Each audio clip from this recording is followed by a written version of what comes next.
সকাল সকাল ঘুম থেকে উঠে গেলাম আজকে। আর সকালে উঠে কিছু ভর্তা ভাজি এগুলো করলাম। আর হচ্ছে আজকে আমরা বাসায় সবাই ভাত খাবো, পান্তা ভাত, ভর্তা বা বিভিন্ন রকমের ভর্তা রেডি করেছি।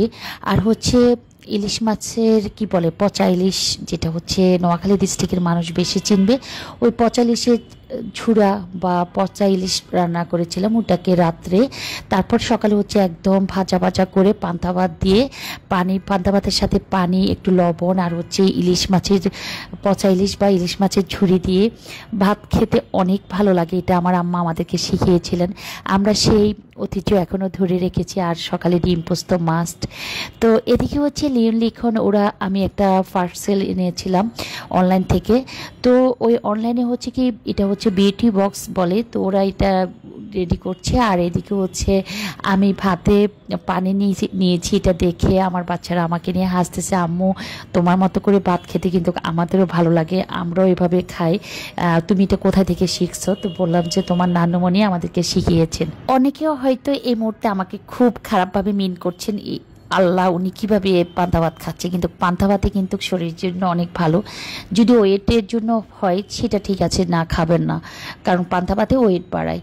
তো এদিকে হচ্ছে ওই যে আমি বললাম অনলাইন থেকে একটা পার্সেল আসছিল, সেই পার্সেলটা হচ্ছে বিউটি বক্স। তো আমি আমার একটা রুমের স্পেস আছে, যে স্পেসটাতে আমার নিত্য প্রয়োজনীয় টুকিটাকিগুলো রাখবো, সেই জন্য আমি এটা অনলাইন থেকে অর্ডার করেছিলাম।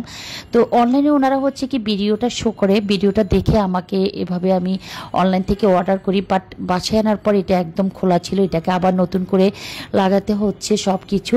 তো আমি, ওরা পারতেছিল না বিধায় ইউটিউবে ওদেরকে ভিডিওটা দেখাচ্ছিলাম যে এখান থেকে দেখে দেখে তোমরা চেষ্টা করো কিভাবে কি লাগিয়েছে বা কোথায় কি করেছে।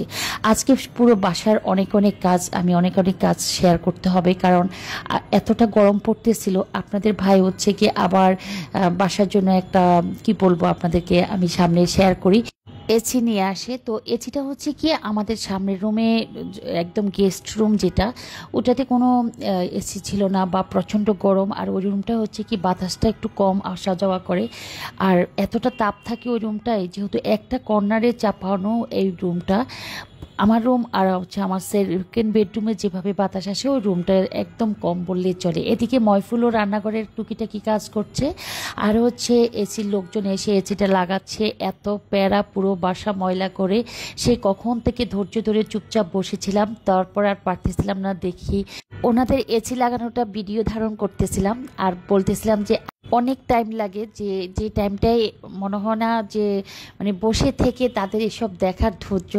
আমি অনেকবার ওনাদের কাছ থেকে চলে গিয়েছিলাম রুমে, তারপরে ওনারা ডাকাডাকি করতেছিল কোথায় কি করবে, যেহেতু আমি বেশিরভাগ বাসায় থাকা পড়ে, কোথায় কি করবে না করবে, কোথায় ডিল করতে হবে, যেহেতু এসির পাইপ নেওয়ার জন্য এখান দিয়ে একদম ফুটো করে তারপরে ওয়ালের বাইরে এসির একটা পাইপ নেওয়া লাগে। আবার হচ্ছে ওনারা পাঁচতলা থেকে ঝুলন্ত, কি বলে, ঝুলন্ত যে সিঁড়ি বা কি থাকে ওটা দিয়ে ওনারা আবার ঝুলে ঝুলে কাজ করছিল। এদিকে হচ্ছে দুপুরের টাইম আমি রান্না বসিয়ে দিয়েছি।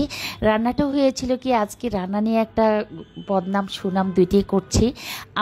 আমি যখন রান্না করি আমার রান্নাঘরে, তখন যে কোনো রান্না করার সময় আমি অনেক বেশি নাড়াটাড়ি করি, সেটা হচ্ছে তরকারি হোক মাংস হোক, মানে যতক্ষণ রান্নাটা হবে ততক্ষণ পর্যন্ত আমি রান্নাঘরে মানে অলমোস্ট দাঁড়িয়ে থাকি। একদম রান্না কমপ্লিট করে আমি রান্নাঘর থেকে আসি, এটা হচ্ছে আমার একদম পুরনো অভ্যাস।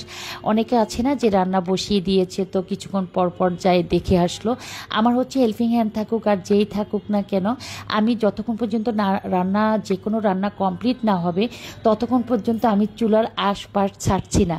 তো ওই যে আরেকটা অভ্যাস হয়েছে, বারবার একটু দেখা, নেড়ে চেড়ে দেওয়া, ঠিক আছে কিনা, ঝোল লাগবে কিনা বা কালার ঠিক আছে কিনা, বারবার একটু দেখছি আর নাড়ছি, দেখছি আর নাড়ছি। আমার মতে এই পদভ্যাস কার কার আছে অবশ্যই কমেন্টস বক্সে জানাবেন। আপনাদের জন্য আমি প্রশ্ন রেখে গেলাম, আমার যে অভ্যাসটা আছে যে বারবার তরকারি রান্না করছি তো বারবার নাড়াচাড়া করছি।